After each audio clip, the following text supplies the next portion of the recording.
Good evening sir. Good evening, good evening.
बेटा, हम लोगों ने एम्पियर्स लॉ कल किया था और सॉलिनाइड कर रहे थे।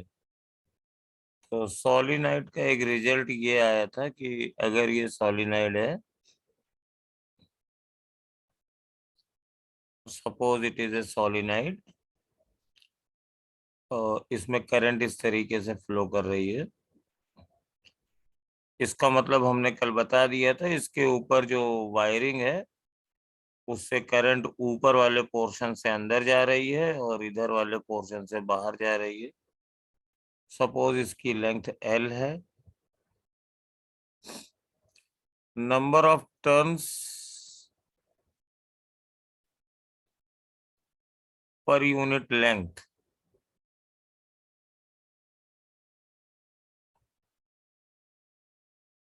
ये N है। करंट इसके थ्रू आई जा रही है। और सपोज एक्सिस के किसी पॉइंट पर मुझे मैग्नेटिक फील्ड चाहिए। तो ये फील्ड थी म्यू नॉट Ni/2 और ब्रैकेट में sine alpha plus sign beta, जहां अल्फा और बीटा क्या है, इस पी पॉइंट से सॉलिनाइड की एंड पॉइंट्स को मिला दीजिए।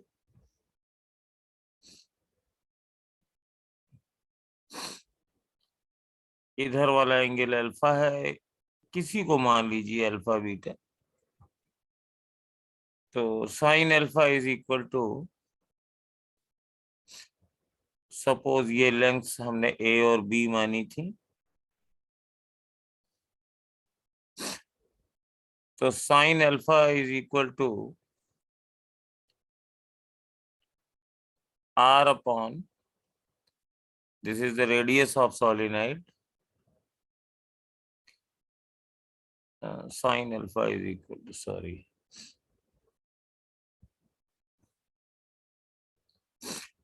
A upon under root R square plus A square, और sin beta is equal to B upon under root R square plus A square।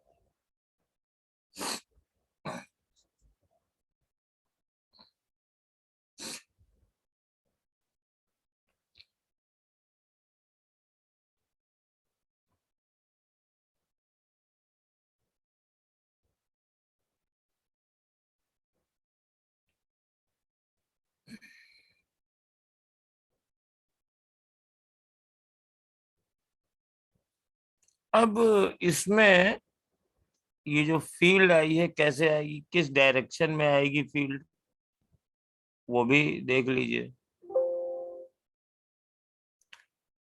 ये इसमें क्रॉस सेक्शन जो है ये इस तरीके से है। इधर से फील्ड सोलिनॉइड में उस तरफ जा रही है, इधर से इधर आ रही है। तो अगर हम देखेंगे, इस तरफ से देखेंगे, तो ये फील्ड हमारी, ये करंट क्लॉकवाइज घूम रही है तो अंदर की ओर होगी। और अगर बाहर से देखेंगे, इधर से क्लॉकवाइज है, इधर से एंटी क्लॉकवाइज है, तो यहाँ से आउटवर्ड होगी। तो फील्ड की डायरेक्शन टुवर्ड्स लेफ्ट होगी। अगर इधर से बाहर आएगी, इधर से नीचे जाएगी, तो ये राइट साइड में हो जाएगी। और ये फील्ड देख रहे हो सब जगह यूनिफॉर्म नहीं है। For a finite size solenoid,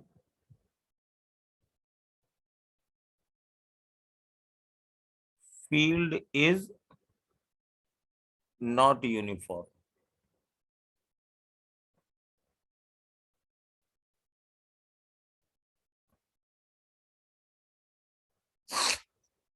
Solenoid is mainly used for uniform magnetic field.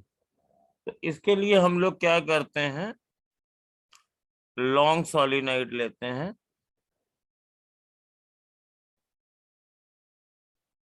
और लॉन्ग सोलिनॉइड में रेडियस की वैल्यू आर की कंपैरिजन में बहुत कम होती है।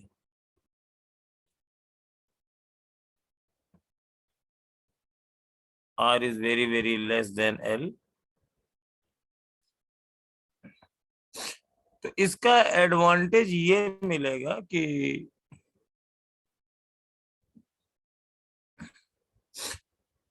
जब ये लेंथ बहुत लंबी हो जाएगी,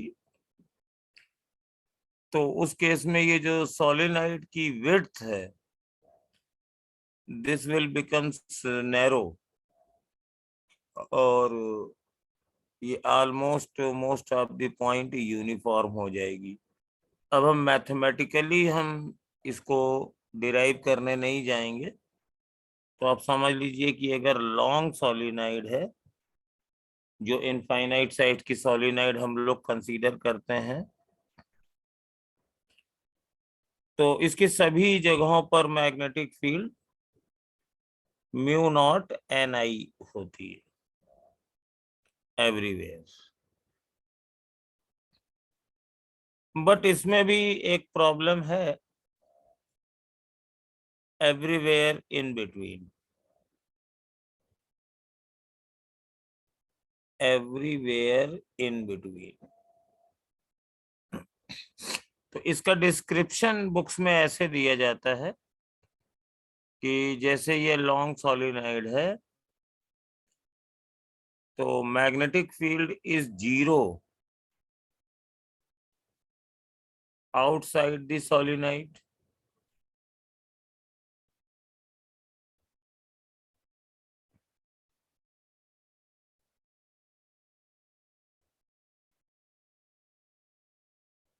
बाहर की ओर मैग्नेटिक फील्ड जीरो है, और inside everywhere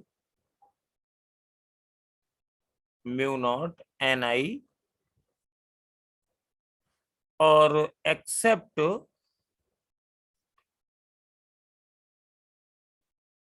at beginning and ending.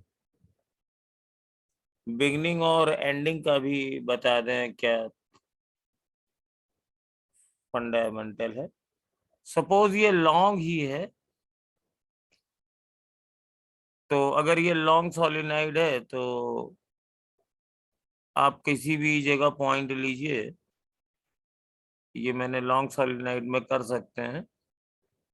तो आर इज वेरी स्मॉल, तो इसको लिख देते हैं, लॉन्ग सोलिनॉइड के लिए B is equal to mu not N I by 2 और साइन अल्फा की जगह लिख दिया a upon under root R square plus A square और साइन बीटा की जगह लिख दिया b upon under root R square plus B square. और since solenoid is very long तो anywhere you take the point A and B both are much larger than, अगर आप sufficient middle में ले रहे हो तो A and B both are much larger than radius. तो neglecting R in comparison to A and R in comparison to B, तो ये 0 हो गया, ये 0 हो गया, ये 1 आ गया, ये 1 आ गया, ये कट गया, तो mu not N I. But suppose we are at the beginning of the solenoid, suppose इस एंड पर है, तो यहां से अगर मिलाएंगे तो एक एंगल तो 0 आ जाएगा बिल्कुल और दूसरा एंगल ये आएगा। तो सपोज ये पॉइंट है स्टार्टिंग एट एस,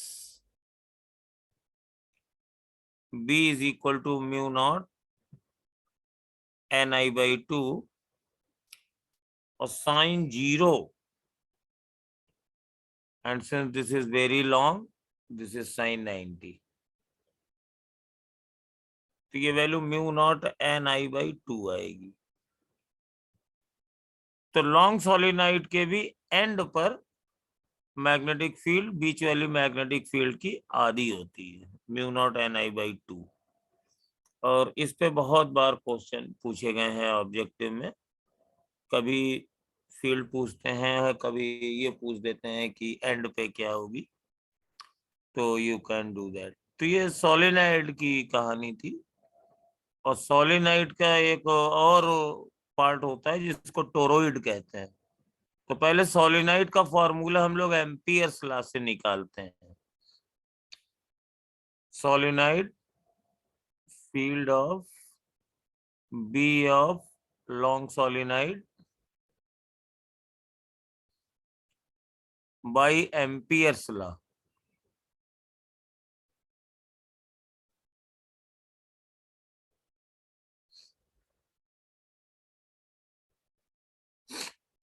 तो ये मैंने सोलिनॉइड ली और ये मैंने कपलिंग करनी शुरू करी।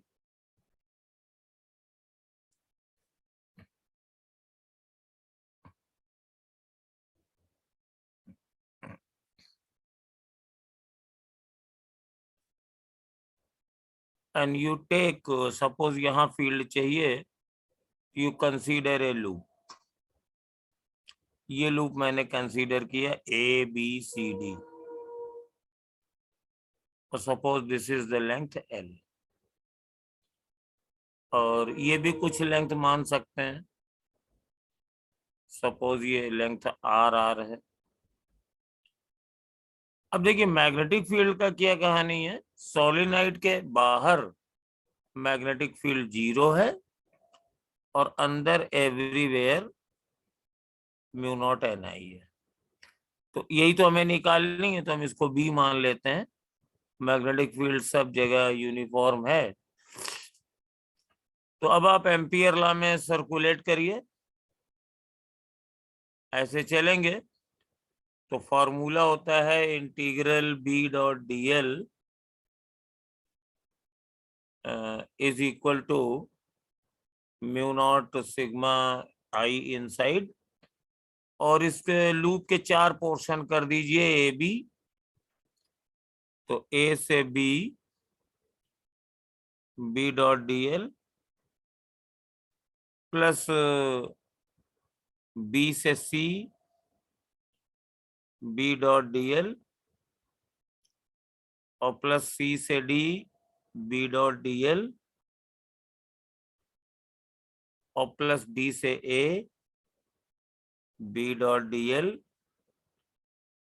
Is equal to mu naught I inside. और देखो ये 3 इंटीग्रल 0 हो जाएंगे। क्यों 0 हो जाएंगे? This portion of loop is outside the solenoid, तो यहां तो मैग्नेटिक फील्ड ही 0 है। और इस पोर्शन में आधे पोर्शन में तो बी 0 है और आधे पोर्शन में फील्ड और ये डीएल वेक्टर एक दूसरे के 90 डिग्री पर हैं, तो 0। खाली इसमें फील्ड है, तो यहाँ पे हमारा डीएल वेक्टर और बी वेक्टर सेम डायरेक्शन में है, बी सब जगह सेम है, इनके बीच का एंगल 0 है, तो ये टर्म बन जाएगा बी इंटू ये वाली जो लेंथ मानी थी एल इंटू साइन कॉस 0 यानी 1। और इसमें फिर ये 0 है, वही इसकी कहानी है जो बीसी की है।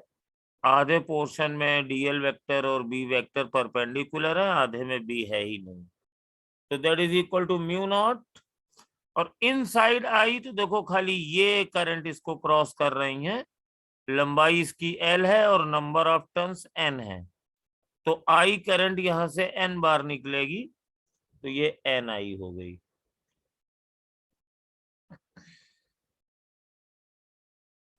N I into L, total number of turns हैं एन इंटू एल, एल का मतलब है यहाँ पर लेंथ इसकी ए, एन लेंथ तो यूनिट लेंथ में है ना, एन टर्न्स, तो ए लेंथ में टर्न हो गए एन इंटू ए, और हर टर्न में करंट आई है, तो टोटल इतनी बार करंट आ रही है। तब इसको इक्वेट करोगे तो वही आ जाएगा, ये भी जो एल है ये भी लंबाई ए के बराबर है, तो mu not N I solenoid के अंदर की मैग्नेटिक फील्ड है, सिमेट्री सिचुएशन में ये निकाल ली गई है।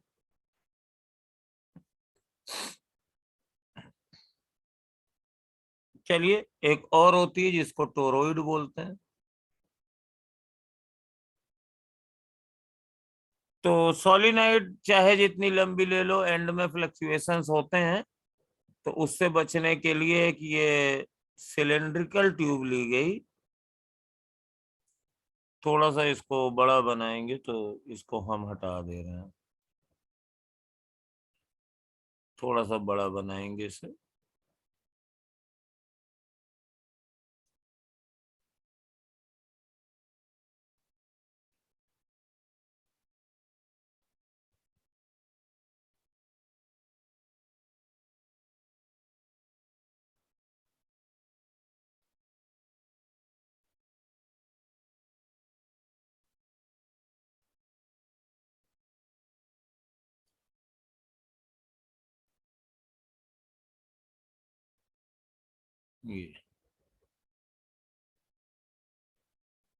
ये एक सिलेंड्रिकल ट्यूब है जिसमें अंदर की रेडियस ए है और बाहर की रेडियस बी है, और जस्ट लाइक सोलिनाइड कंसंट्रिक हैं दोनों सर्किल्स, और जस्ट लाइक सोलिनाइड इसमें भी इंसुलेटिंग वायरिंग कर दी गई है।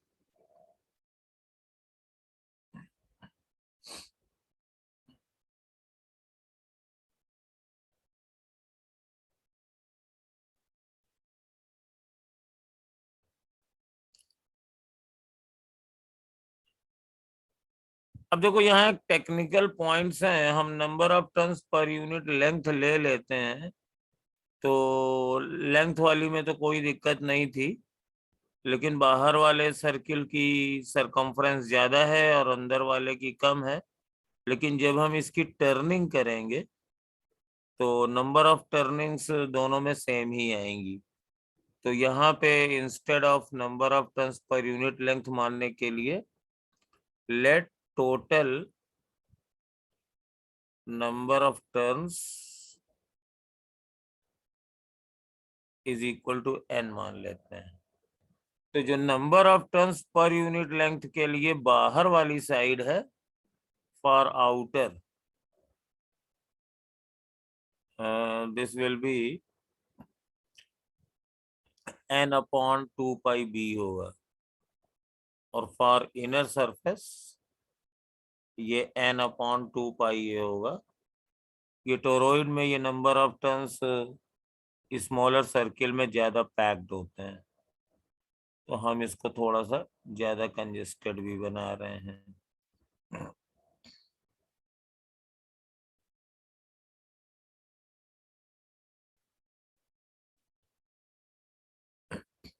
यहाँ पर भी क्राइटेरिया यही है। इस तरीके की बहुत सारी बाइंडिंग्स बन गई हैं। तो अगर आप चाहो तो एक स्मॉल सेक्शन चूज करो, उसकी वजह से फील्ड निकालो। तो हमें मालूम है कि अगर ये है तो ये अलोंग द एक्सिस होता है। तो मैग्नेटिक फील्ड एवरीवेयर जो स्मॉल एलिमेंट की होंगी वो इस तरीके से होंगी, टेंजेंशियल होंगी। तो यहाँ मैग्नेटिक फील्ड हमारी टेंजेंशियल होती है,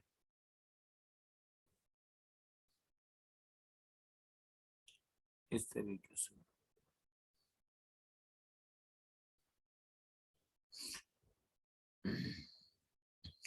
अब सपोज कर लो तुम्हें यहाँ बीच में कहीं आर लेंथ की पोजीशन पे, सेंटर से इसकी दूरी आर है, यहां पर तुम्हें मैग्नेटिक फील्ड निकालनी है। तो तुम इसके अराउंड ही एक कोई एम्पीरियन लूप चूज करो।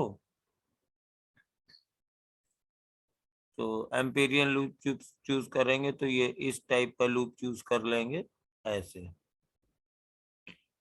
ये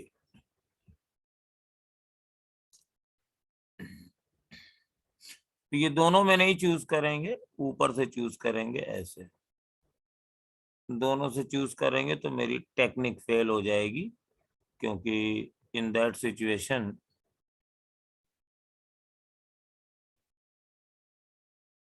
हमारे पास जितनी आएगी उतनी रहेगी, तो नहीं निकल पाएगी। तो ये मेरा एम्पीरियन लूप है। और इसमें अगर चलते हैं तो एक बार फिर से इसमें कोई मैग्नेटिक फील्ड नहीं है, और इन सब में मैग्नेटिक फील्ड यहाँ तक नहीं है, यहाँ तक इसके परपेंडिकुलर है, because this is radial direction, और मैग्नेटिक फील्ड टेंजेंशियल है। यहाँ पे भी यही हाल है, खाली इसमें रहेगी। और मैग्नेटिक फील्ड, सॉरी मैंने ऐसे ऐसे होनी चाहिए, एरोज उल्टे बना दिए हैं, क्योंकि ऊपर क्रॉस है नीचे डॉट है। तो एरोज नीचे रहेंगे, तो यहां से यहां चलेंगे। तो इसके लिए मैंने लगाया फॉर्मूला। तो बी इंटू ये वाली लेंथ, और ये वाली लेंथ हम कुछ मान लेते हैं। ये सपोज कर लो ये एंगल थीटा है, ये एंगल थीटा है।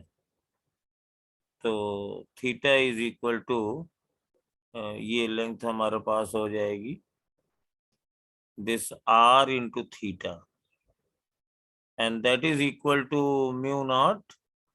और नंबर ऑफ टर्न्स निकालेंगे तो ये है, ये नंबर ऑफ टर्न्स है। तो नंबर ऑफ टर्न्स इसमें कितने हो जाएंगे? तो यहाँ पे total number of turns n है। तो इस आउटर सरफेस के लिए टर्न्स हो जाएंगे n अपॉन 2πb।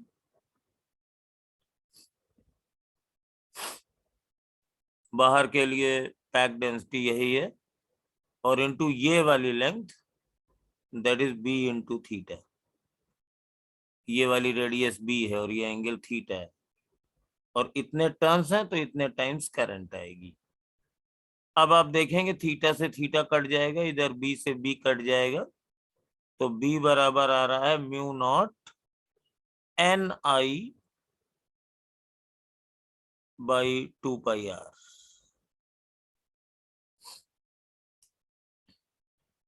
और चूंकि टोटल नंबर ऑफ टर्न्स मैंने n माने थे, तो इसकी लेंथ से जितनी टर्न्स जाएंगे वो आ रहे हैं। तो बेसिक फॉर्मूला ये म्यू नॉट एन आई लिख देते हैं, where N is equal to N upon 2πr। Magnetic field ये यूनिफॉर्म होगी, ये आर डिस्टेंस पे डिपेंड कर रही है। यानी magnetic field is largest near the inner surface, यहाँ पे लार्जेस्ट है और यहाँ पे स्मॉलेस्ट है। डायरेक्शन टेंजेंशियल है। तो मैग्नेटिक फील्ड अंदर से बाहर रेडियल डायरेक्शन जाने में डिक्रीजेस विद रेडियल डायरेक्शन।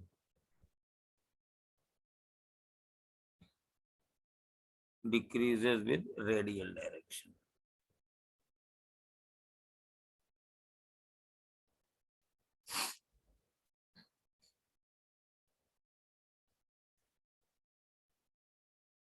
इससे ये क्लियर है, लेकिन जिन लोगों को ये याद रहता है वो अक्सर गड़बड़ कर देते हैं। तो ये मेरे पास टोराइड वाली मैग्नेटिक फील्ड थी। और चलो फिर आज कुछ क्वेश्चंस करते हैं। आज बड़े कम है लोग, क्या ईद मना रहे हैं आज? कौन कौन लोग हैं? प्रियंवदा है, शिवांगी है, आज स्नेहा भी नहीं है। हम्म। और डॉक्टर रूही भी नहीं है, फ्यूचर डॉक्टर। तो बहुत कम लोग हैं। तो ठीक है, अगर बहुत कम लोग हैं तो आज हम अपना कंटेंट भी कम रखते हैं। शायद त्योहार की वजह से आज एब्सेंट हो, तो एक टर्न इन बच्चों को मिलना चाहिए। तो ये मेरे पास एम्पियर्स लॉ है। तो चलो मैं आज कुछ क्वेश्चंस करता हूँ, एक दो अच्छे। और उसके बाद फिर एक असाइनमेंट दे देता हूँ, उसको तुम लोग करना। फिर आज की क्लास फिनिश कर देते हैं। इसको नोट कर लो, और इसमें अक्सर कंफ्यूजन हो जाता है बच्चों को।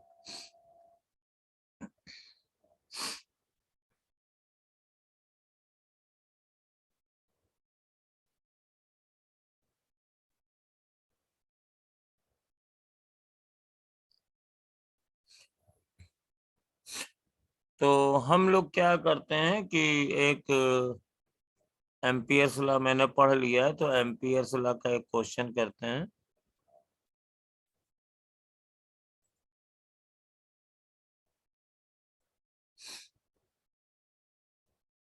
तो ये देखो, एक मेरे पास सिलेंडर है,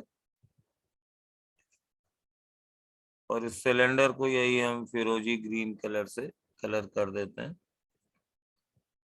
इनफाइनाइट है, और एक सिलेंडर और बनाते हैं।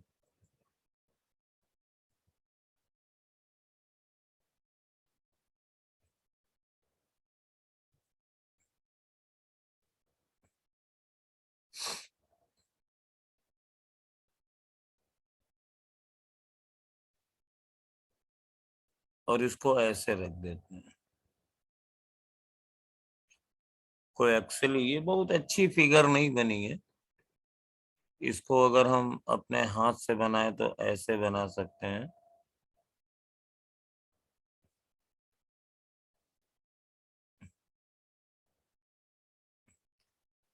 ये आउटर सिलेंडर है,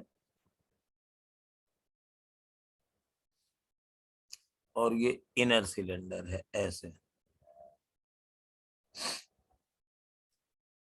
तो ये इनर सिलेंडर है, और ये आउटर सिलेंडर है।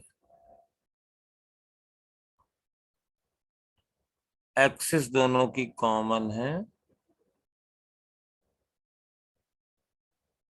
सपोज ये वाली रेडियस ए है, और ये आउटर वाली रेडियस बी है। आउटर वाली रेडियस बी है। दोनों बाहर वाला सिलेंड्रिकल सेल है। Outer one is the cylindrical cell,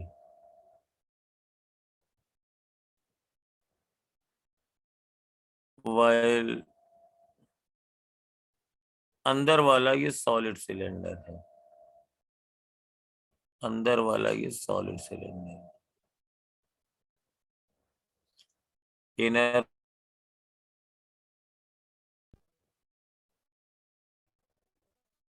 is the solid cylinder. Night length के हैं। दोनों की लेंथ इनफाइनाइट है। आउटर वाले में करंट ऊपर की ओर जा रही है आई, और 2I, और अंदर वाले में करंट नीचे की ओर जा रही है आई। तो प्लॉट दी ग्राफ, ग्राफ बनाने से क्या होता है, मुझे सब आइडिया अंदर बाहर का मिल जाता है। तो प्लॉट दी ग्राफ, ये वाला ग्राफ प्लॉट करना है, वही बी और आर वाला ग्राफ प्लॉट करना है। मतलब आपको इस सॉलिड सिलेंडर के अंदर वाले पॉइंट पर और दोनों के बीच में जो खाली स्पेस है वहां वाले पॉइंट पर, और फिर आउटर शेल के बाहर वाले पॉइंट, सब पे गॉस ला, ये एम्पियर ला लगा करके मैग्नेटिक फील्ड कैलकुलेट करनी पड़ेगी।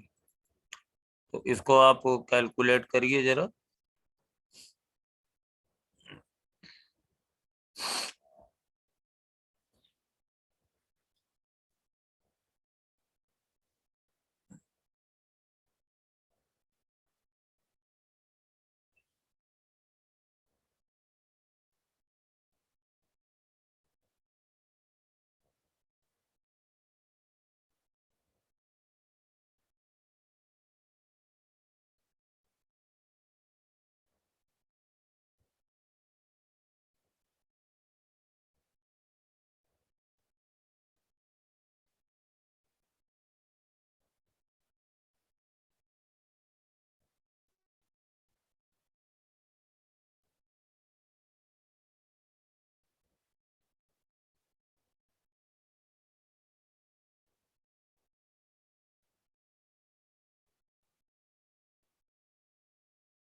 अरे पांडे,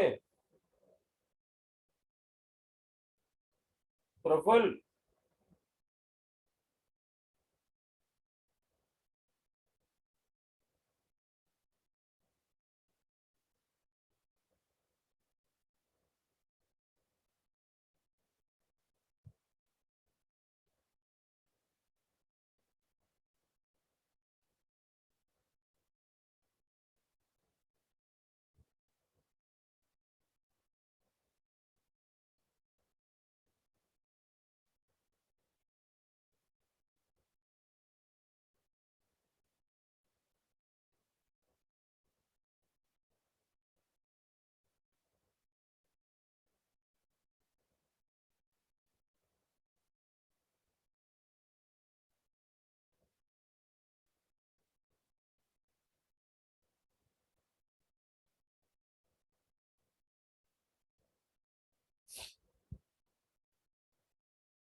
सबसे पहले आप सपोज कोई अंदर वाला पॉइंट है,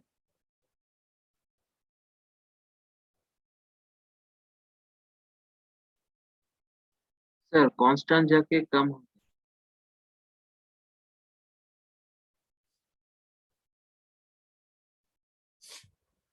सपोज कोई अंदर वाला पॉइंट है पी आर, और इसके लिए आर की वैल्यू लेस देन ए होगी क्योंकि ये अंदर है। यहां पर मैग्नेटिक फील्ड निकालनी है अंदर वाले पॉइंट पर। तो आप एम्पीरियन लूप लीजिए। तो 2πr इंटू बी बराबर म्यू नॉट, और ये आई करंट अंदर वाली कितनी हो जाएगी, I upon pi B A square into pi R square. और मैग्नेटिक फील्ड इसकी किस तरफ होगी ये भी समझ लीजिए, रेडियली आउटवर्ड होगी कि रेडियली इनवर्ड होगी। तो ये करंट तो नीचे जा रही है, तो ये करंट नीचे अगर जा रही है तो हमारे पास ये इधर से ऐसे ये बनेगा, ऐसे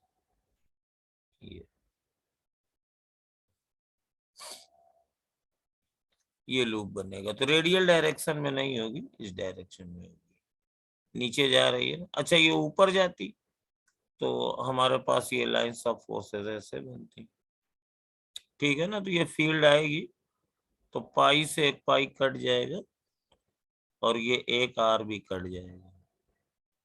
तो B is equal to mu not upon 2π और I R upon A square, और ये किसी भी डायरेक्शन में है। तो अगर करंट नीचे जा रही है तो ये फील्ड जैसे यहां पर लेते हैं तो इधर से क्रॉस डायरेक्शन में जाएगी, क्रॉस नहीं जाएगी, डॉट आएगी, डॉट आएगी। ये ऐसे फील्ड लाइंस हो जाएंगी, ऐसी, ठीक, फील्ड लाइंस ऐसी हो जाएगी। तो इधर से ये बाहर की ओर आएगी करंट। अब आप एक दूसरा पॉइंट लीजिए, यहां पर Q और R की वैल्यू ये A से B के बीच में है। तो 2πr into B is equal to mu not, और इस बार देखो ये टोटल करंट 2I इससे जाएगी, 2I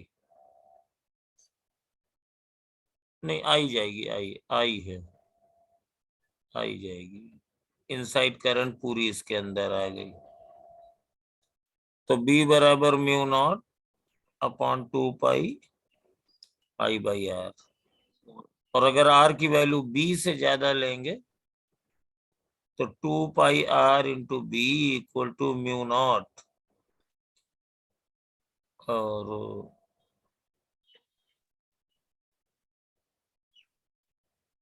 ये आई ही आएगी, बट ये आई 2I ऊपर है, ये आई नीचे है।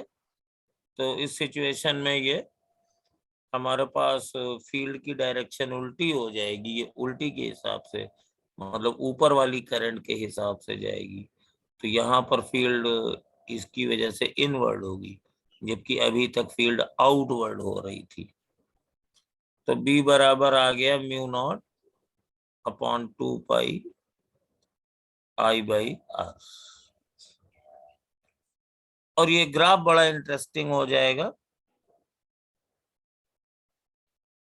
तो आर पर मैग्नेटिक फील्ड 0, यहाँ पर 0, और it increases, suppose dot direction positive है और क्रॉस डायरेक्शन नेगेटिव है, तो इट इज पॉजिटिव। तो ये आर के प्रोपोर्शनल है और ये बढ़ती जाएगी करंट, और ये एक पर्टिकुलर वैल्यू तक बढ़ेगी जब तक ये रेडियस ए के बराबर नहीं हो जाएगी, ऐसे बढ़ेगी। ये वैल्यू कितनी हो जाएगी, mu not upon 2π I upon ए।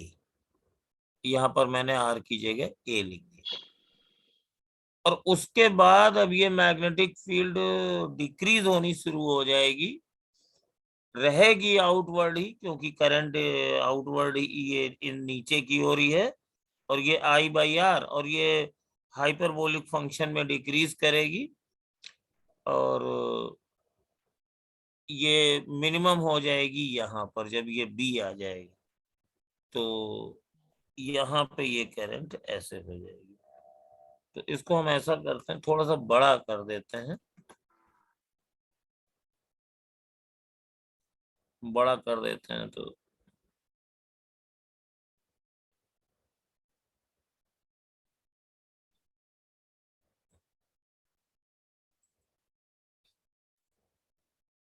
ये ग्राफ को बड़ा कर देते हैं, ठीक है।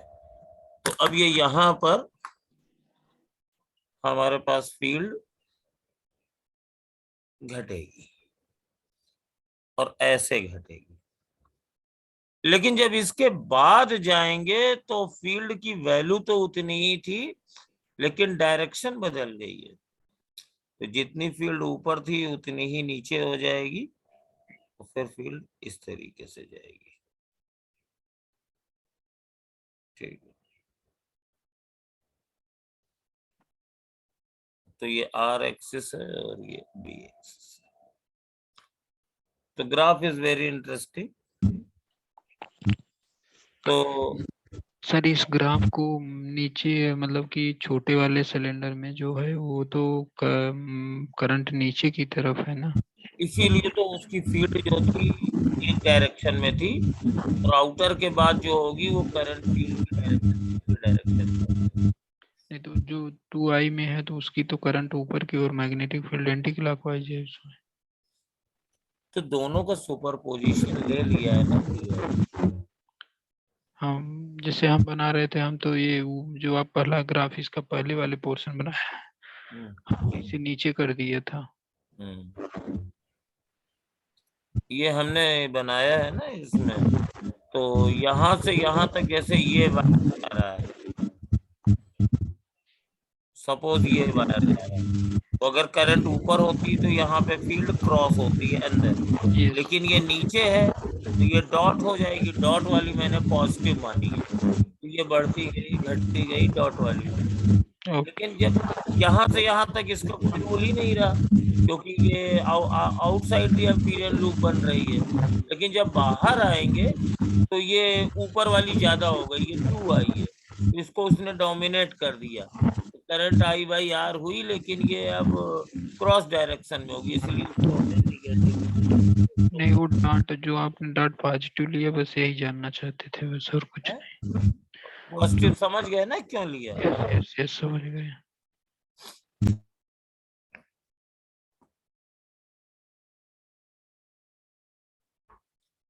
अब देखो ये जो मेरे पास एक करंट कैरिंग लूप है, ये सपोज इसकी रेडियस आर है, करंट इसमें सपोज ये आई फ्लो कर रही है, ये एक्सिस है।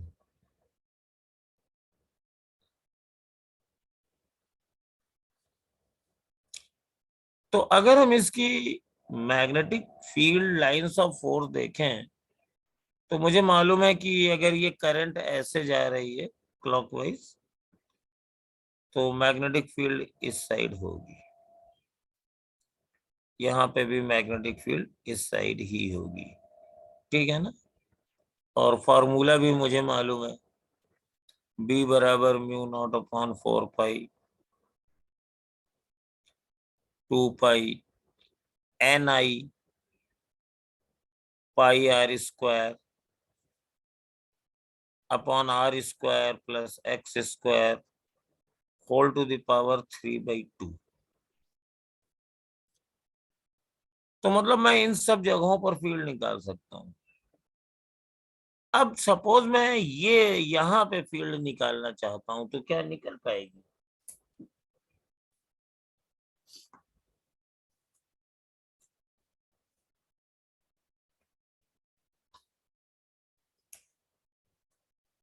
जीरो।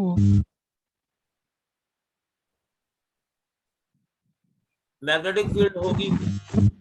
जीरो होगी, नहीं होगी। हेलो है तो जीरो होगी। नहीं, जैसे ये रिंग है सपोज, यस जीरो है तो रिंग है तो जीरो। मान लीजिए रिंग है और इसमें करंट फ्लो कर रहा है, तो मैग्नेटिक फील्ड अगर निकालेंगे, जैसे यहाँ तो मैग्नेटिक फील्ड का हमें फॉर्मूला मालूम है, लेकिन हमें यहाँ मैग्नेटिक फील्ड चाहिए, इस जगह चाहिए, जीरो हो तो क्या इस जगह फील्ड नहीं होगी?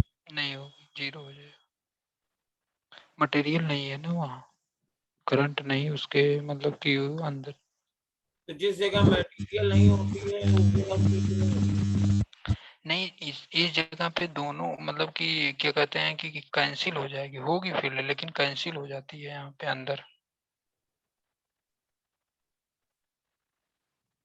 क्योंकि इसके इनक्लोज में सर्कल में कहीं करंट नहीं आ रहा है ना सर। नहीं बेटा, ऐसा नहीं है, इसीलिए इसको यूज किया था। पहली बात तो यहाँ पर कोई मैग्नेटिक फील्ड तुमसे पूछेगा नहीं, ठीक है ना, लेकिन इसका मतलब नहीं है कि ये फील्ड नहीं होगी, फील्ड होगी। बस दिक्कत ये है कि इसको हम निकाल नहीं सकते, क्योंकि हमारी मैथमेटिक्स काफी वीक होती है। आप अपने लिए मत समझिएगा, इनफैक्ट इन पॉइंट्स पर फील्ड निकालने के लिए इंटीग्रेशन इनसफिशिएंट पड़ जाता है। तो ये कभी मत सोचिएगा कि जिन जगह आप फील्ड का फॉर्मूला आपको नहीं मालूम है उस जगह फील्ड नहीं होती है। फील्ड होती है, लेकिन उसका फॉर्मुलेशन काफी कठिन हो जाता है। इस जगह फील्ड होती है, अगर आपने 9th क्लास बेटा आपने पढ़ा है यस सर। तो ये लूप वहां भी पढ़ाया गया था, और अपने एनसीईआरटी की बुक में भी इसकी लाइंस ऑफ फोर्सेस ऐसे ऐसे बनाई गई थी, यूं यूं नहीं बनाई गई थी लाइंस ऑफ फोर्सेस। इसका चित्र देखा है आपने कभी एनसीईआरटी में या किसी भी टेक्स्ट बुक में? हाँ टेक्स्ट बुक में देखे हैं। है? हाँ देखे हैं। देखे हो ना? तो अगर मैग्नेटिक फील्ड ना होती तो क्या उससे लाइंस ऑफ फोर्सेस जाती? नहीं तो फील्ड तो होती है, लेकिन बस हमें उसका फॉर्मूला नहीं मालूम। और फॉर्मूला क्यों नहीं मालूम है? क्योंकि एक्सिस को छोड़ करके किसी और पॉइंट पर जब मैग्नेटिक फील्ड निकालने के लिए फॉर्मूला बनाने की कोशिश की गई तो इंटीग्रेशन इतना कठिन आ गया कि वो नहीं हो पाया। अब आप कहोगे कि इतना कठिन कैसे हो गया? तो बेटा जो मैथ साइड के स्टूडेंट होंगे वो जानते हैं, कुछ इंटीग्रेशन ऐसे भी होते हैं जो किए ही नहीं जा सकते हैं। तो ये बेसिकली इम्प्रॉपर इंटीग्रेशन बन जाते हैं डिराइव करते समय, तो फील्ड वहां नहीं निकाली जा सकी। फिर उनको कंप्यूटर में डाल करके न्यूमेरिकल एनालिसिस करके फील्ड की वैल्यू कैलकुलेट की गई अप्रोक्सीमेट। तो वो सब तो हम लोगों के कोर्स में नहीं है, लेकिन मेरा ये बोलने का 5 मिनट पर्पस सिर्फ इतना है कि जैसे आपने कह दिया था कि इन पॉइंट्स पर फील्ड होगी ही नहीं, तो ये दिमाग में कंसेप्ट ना रहे, क्योंकि क्वेश्चन में हम अब उस जगह फील्ड तो पूछ नहीं सकते हैं कि ये मेरे पास एक सर्कुलर वायर है,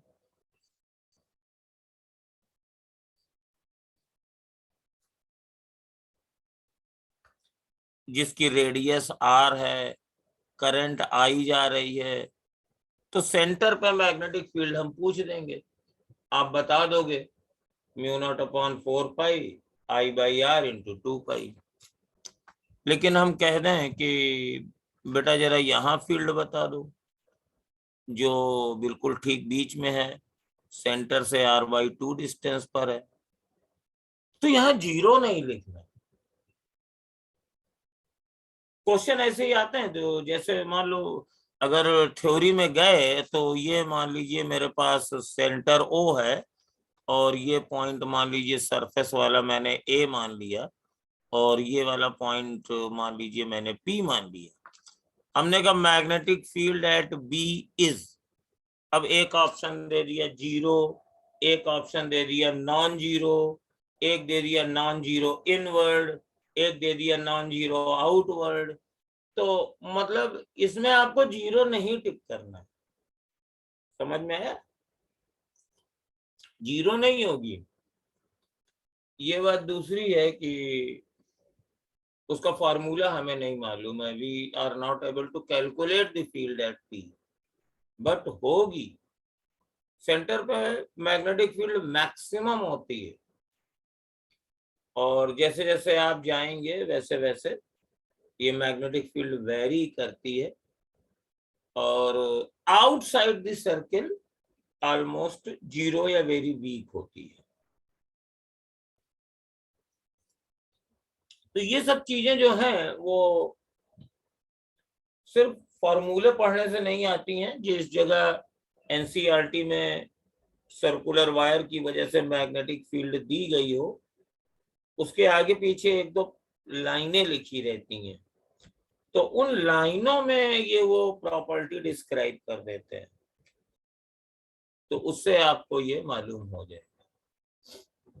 ठीक है, मैं एक प्रॉब्लम और दे रहा हूं। ये सपोज कर लीजिए 2 कॉइल हैं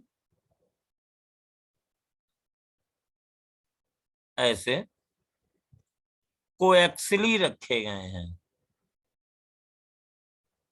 दोनों की रेडियस आर है, इसकी भी रेडियस आर है, इसकी भी रेडियस आर है, और दोनों में सेम डायरेक्शन में करंट जा रही है, और इनके सेंटर के बीच की दूरी डी है। तो एक पहले का सेंटर ये O1 है, दूसरे का सेंटर ये O2 है, तो O2 पर मैग्नेटिक फील्ड निकालनी है। Find magnetic field eight O2।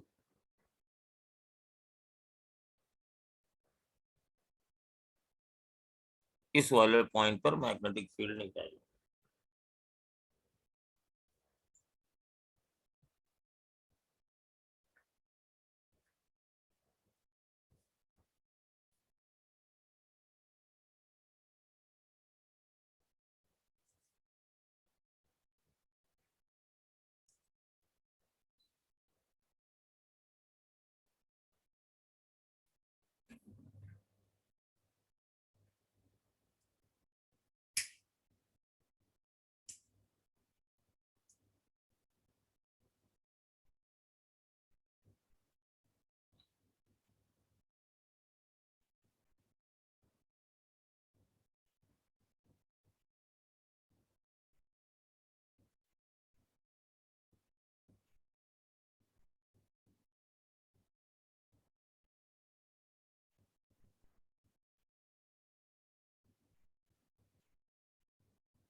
ये इजी क्वेश्चन है और निकल भी आएगा, कोई कठिन नहीं है।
हेलो। हाँ, ऐसा है, तुम्हारा मोबाइल चार्ज करा दिया है और मेरे ही फोन।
तो बेटा चलो इसको करते हैं, यहाँ पर मैग्नेटिक फील्ड दोनों की वजह से होगी, है ना। ये फील्ड क्लॉकवाइज है तो इसी तरफ होगी ये, नहीं अंदर की तरफ होगी, क्लॉकवाइज है। तो यहाँ पर एक मैग्नेटिक फील्ड होगी कॉइल नंबर 1 की वजह से, B1, और एक मैग्नेटिक फील्ड और होगी कॉइल नंबर 2 की वजह से, मैग्नेटिक फील्ड इसकी वजह से भी होगी, इसके सेंटर। और जब इसको हम लोग लिखेंगे तो दोनों फील्ड सेम डायरेक्शन में है।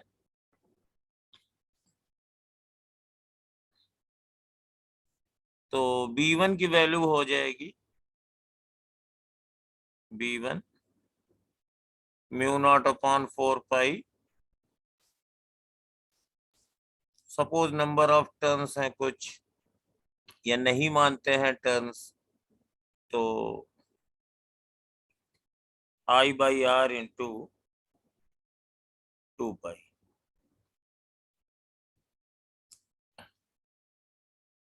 तो ये लेकिन इसकी एक्सिस पर फील्ड है B1, तो μ0/4 पाई 2 पाई NI R²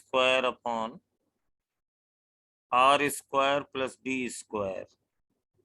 इसकी एक्सिस पर पॉइंट है, ये डिस्टेंस D है, R² प्लस D² की पावर 3/2।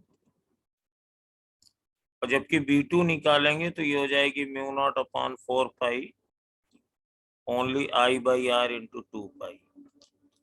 तो अगर मैग्नेटिक फील्ड टोटल चाहिए तो इनको ऐड कर देंगे, μ0/4 पाई I/R और 2 पाई कॉमन ले लिए, तो R² प्लस D² की पावर 3/2 प्लस 1। उसी तरीके से मैं मैग्नेटिक फील्ड यहाँ पे भी पूछ सकता हूँ, तो भी यही आएगी। बट तब ये पॉइंट जो होगा वो इसकी वजह से एक्सिस पर होगा और इसके सेंटर पे होगा। तो ये एक बढ़िया क्वेश्चन है, और तुम लोगों की एनसीईआरटी में एक क्वेश्चन दिया है, वो काफी अच्छा क्वेश्चन है, टफ भी है थोड़ा सा। ये जो दो कॉइल्स हमने इस तरीके से रख दिए हैं, तो ये बीच की डिस्टेंस डी है, ये डी है और ये आर है, दोनों की रेडियस सेम है, करंट सेम है, और बीच की डिस्टेंस डी कर देते हैं। इनको हम लोग हेल्महोल्ट्ज कॉइल बोलते हैं, हेल्महोल्ट्ज कॉइल। तो इसमें सपोज ये दोनों सेंटर लाइनें हैं और यहाँ बीच में फील्ड निकालने की कोशिश करते हैं, not at centre of one. Suppose ये कोई हमने पॉइंट बीच में ले लिया और इसकी एक कॉइल से डिस्टेंस मान लीजिए x है, तो जाहिर है दूसरे कॉइल से डिस्टेंस इसकी हो जाएगी d माइनस एक्स। और अब ये दोनों की एक्सिस पर हो गया है, और अब अगर फील्ड निकालेंगे तो B1 इज इक्वल टू, देखो mu not upon 4 pi common ही होना है और 2 पाई I r² कॉमन ही होना है। लेकिन अगर इससे डिस्टेंस लेंगे तो 1/r² plus x² to the power 3/2 और plus 1/r² plus d minus x का होल स्क्वायर की पावर 3/2, ये एक्सप्रेशन आएगा। यहाँ पाई से पाई काट दीजिए, म्यू नॉट बाई 2 और r² इंटू आई, और इसके साथ हम लोग कुछ मैनिपुलेशन करने की सोच रहे हैं। तो जब इसका मैनिपुलेशन करेंगे तो यहाँ पर एक बड़ा इंटरेस्टिंग रिजल्ट आता है कि यहाँ पे मैग्नेटिक फील्ड हमारे पास इतनी है और यहाँ पर भी इतनी ही है, तो बीच की कुछ डिस्टेंस पे ये मैग्नेटिक फील्ड ऑलमोस्ट कांस्टेंट आ जाती है। तो उस डिस्टेंस को हमें निकालना है। तो उस डिस्टेंस को निकालने का तरीका ये है कि इसको थोड़ा सा मैथमेटिकली मैनिपुलेट करते हैं, r² प्लस x² की पावर -3/2 और plus r² plus d minus x का होल स्क्वायर की पावर -3/2। तो म्यू नॉट r² I/2, और दोनों में से r² मैं कॉमन लेने जा रहा हूं। तो जब r² हम कॉमन लेते हैं तो r² की पावर -3/2 ये आएगा, तो r³ नीचे आएगा, दोनों में r³ नीचे आएगा। तो ये आ जाएगा 1 प्लस x² अपॉन r² की पावर -3/2 और 1 प्लस d माइनस एक्स का होल स्क्वायर अपॉन r² की पावर -3/2। और इसको हमें एक्सटेंड करना है। Suppose this x is not very large, और यहाँ पे ये जो फील्ड मिलती है ऑलमोस्ट मिडिल पॉइंट के अराउंड मिलती है, तो मैं इस डिस्टेंस को मैं लिख देता हूँ, इनके बीच की डिस्टेंस d है। तो मैं इसको ऐसा करता हूँ कि ये सब तो चीजें ठीक ही हैं, बट मैं जो डिस्टेंस लिखने का तरीका है वो मैं सेंटर से लेने की कोशिश करता हूँ, और जब करूंगा तो ये रिजल्ट मुझे मिलेगा। तो इस x को सेंटर से अगर हम डिस्टेंस, इसके सेंटर से डिस्टेंस मान लें, the distances the distances from the center between the coils. तो d/2 से हमें डिस्टेंस निकालनी पड़ेगी। तो ये अगर इधर है तो x मान लीजिए सेंटर से डिस्टेंस ये एक की डेल्टा है मान लीजिए, तो x माइनस या d/2 माइनस x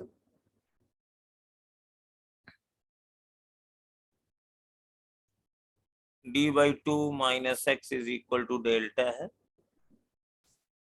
तो ये वाली जो डिस्टेंस आ जाएगी तो d/2 और x की वैल्यू रख देंगे, x की वैल्यू हो जाएगी d/2 माइनस डेल्टा, तो माइनस d/2 प्लस डेल्टा ये। तो अब ये वैल्यू अगर x की हम रख दें तो mu not I upon 2r आ गया और 1 प्लस x की जगह आ जाएगा d/2 minus delta upon r square की power -3/2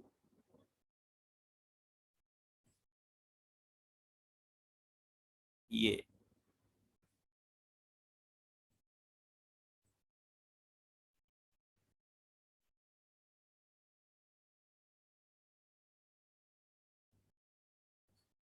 I think it is congested, मुझे नेक्स्ट पेज पे मूव करना चाहिए और साथ में इतनी चीजें मुझे दोबारा चाहिए। इसको मैं सेलेक्ट कर लेता हूँ और कॉपी कर लेता हूँ ये, और अब इसको दोबारा करता हूँ तो mu not I upon 2r और ये 1 ये पावर -3/2 और -3/2 था।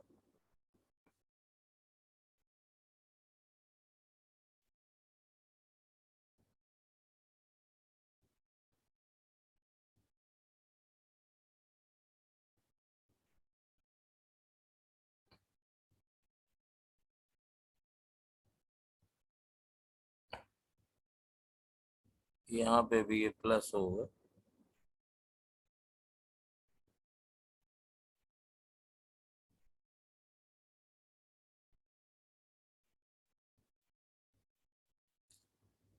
तो ये लिखा 1 प्लस और x की जगह लिख दिया d/2 माइनस डेल्टा का whole square upon r square की पावर -3/2 और 1 प्लस और d माइनस x की जगह ये आया है d माइनस x की जगह लिख दिया d/2, ये d था तो ये आ जाएगा d/2 प्लस डेल्टा। तो थोड़ी सिमेट्री के आगे d/2 प्लस डेल्टा का whole square upon r square this whole की power -3/2। Now this delta is very small और ये r की कंपैरिजन में अगर बहुत कम है बट d/2 इज लार्जर, तो यहाँ पर डेल्टा की एक पर्टिकुलर वैल्यू के लिए जब इसमें बायनोमियल अप्रोक्सीमेशन करेंगे तो we will get this result. तो ये क्वेश्चन आपकी एनसीईआरटी में सॉल्व है और एग्जाम्पलर में नहीं है, एनसीईआरटी में ही सॉल्व है। तो इसका जरा सॉल्यूशन आप लोग देखिएगा और इसको हम लोग कल कंप्लीट करेंगे। ठीक है ना, and do some problems on Ampere's law, simple problems. और कल हम लोग नया चैप्टर शुरू करेंगे। थोड़ा समय, अब हमारे पास जो टर्म है मैग्नेटिज्म, ये अगला है और इसमें कुछ नहीं करना है। अब इसका मोस्ट ऑफ द पार्ट हट गया है, तो इसमें सिर्फ दो चीजें हमें देखनी होंगी। एक current carrying ring, current carrying ring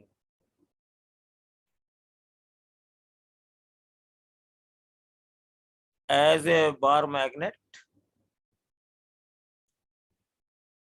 और साथ में मेन फीचर इस चैप्टर का है अर्थ मैग्नेटिज्म, और थोड़ा सा केमिस्ट्री पार्ट है, मतलब मैग्नेटिक मटेरियल, डाया, पैरा, फेरो।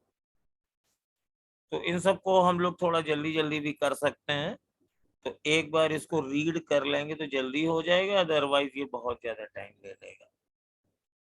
तो आज की क्लास में फिनिश करता हूँ, और आई होप कि कल स्टूडेंट्स थोड़े ज्यादा हो जाएंगे। आज शायद ईद वीद मना रहे हैं कुछ लोग।